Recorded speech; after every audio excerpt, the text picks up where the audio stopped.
All right, so let's take a look at some of these cars. I think you were telling me that a couple of these are unmolested, which is always really good, I guess. Yeah. And some factory paint, where we have this Ford pickup truck, for example. Yeah, that little Ford Lightning pickup that we took in on, that we bought for to resell for in here. You can look at the finish. These cars always have, like, we always call it a rolling peel finish. You can see the little the spray pattern when the car was painted. This car right here, this white Trans Am, is a 7-mile. It's got 7.9 miles on it. So this car is all original. It's never been molested. It's been washed one time that I know of, and so you start looking at the paint, and I used to always try to get that rolling peel finish out, and I was always going for a finish like this, and it's kind of hard to do sometimes. Then some of the you sit there and you start rubbing on some of it, and you get some of the polishes and waxes and stuff that we have today. It's a little easier to do. So, and when you're repainting them, that you've got a lot more paint to work with. Some of the guys who are getting these factory clear paint cars and trying to take the orange peel out, like, I think that they put some of the orange peel in them on purpose because it masks a little bit of the scratches and defects. Absolutely. And they want to take their brand new car with paint that's like 3.5 or 4 mil thick in total. So that's your primer, color coat, and clear coat. Sure. And maybe 2 mil of that is clear coat. Right. By the time you sand it down to take that off, you're not leaving very much paint on there at all. Not leaving much at all.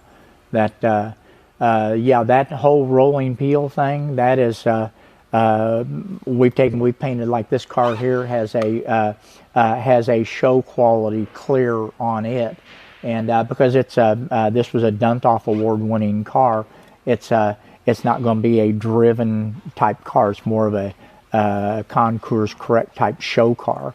So we then you've got another car that will have like a production clear, and that production clear was always designed to, from what I understand, to leave that rolling peel finish like a new car has.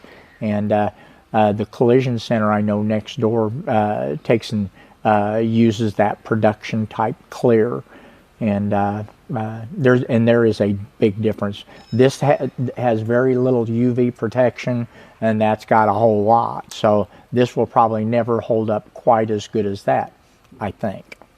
So still learning. We're still trying to figure it all out. Now, wouldn't a purist, in the most basic sense of purist, want to have exactly how it came out from the factory at the time? Most of the purists do. They always try to strive for that. Then there's we were talking earlier about having there's a place for everybody in the car industry. You know, the classic car, performance car industry. There's something for everybody.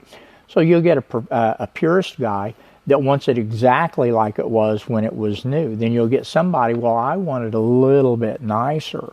And then if you, like what we have found out, that is, if you put a really nice paint job on one of these cars and you let it sit for 10 years, that you're going to see that paint has a tendency to kind of wrinkle up a little bit, kind of dulls down a little bit, and the shrinkage factor in the materials that we put on them.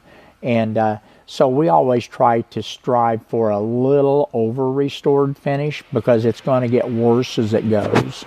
Kind of what we figured, or what we look at.